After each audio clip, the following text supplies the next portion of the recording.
বাচ্চারা যেহেতু পেট ভরে খাবার খায় না, তাই তাদের পেটে সবসময় ক্ষুধা লেগেই থাকে।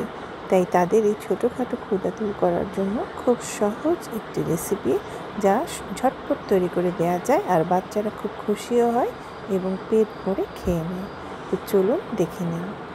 প্রথমে একটি পরোটা ফ্রাই প্যানে দিয়ে দিয়েছি। আপনাদের কাছে যদি ফ্রোজেন পরোটা থাকে তো সেটাকে ভেজে নিতে পারেন।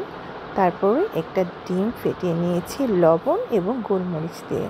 তো এটাকে রুটিটার উপরে স্প্রেড করে দিচ্ছি। এখন দিয়ে দিচ্ছি কিছু টমেটো সস। টমেটো সসটা দেওয়ার পরে এখানে দিয়ে দিচ্ছি টুকরো করে কেটে রাখা পেপারনি। এগুলো ফ্রোজেন কিনতে পাওয়া যায়, তো কিনে নিয়েছি, সেগুলো দিয়ে দিচ্ছি। তো ঝটপট যেহেতু তৈরি করব, তাই আমি সব কিছু ফ্রোজেন জিনিস এখানে ইউজ করছি। তারপরে এখানে ঢাকনা দিয়ে ঢেকে একদম চুলার আঁচটা একদম লো করে দিব, যাতে আস্তে আস্তে ডিমটা সেদ্ধ হয়ে যায়। তারপর এর মধ্যে কিছু চিজ দিয়ে দিচ্ছি, মোজারেলা চিজ দিয়েছি। দিয়ে এখন আবার ঢাকনা দিয়ে কিছুক্ষণ অপেক্ষা করব চিজটা মেল্ট হয়ে যাওয়া পর্যন্ত। ডিমটাও সেদ্ধ হয়ে গেছে এবং চিজটাও মেল্ট হয়ে গেছে।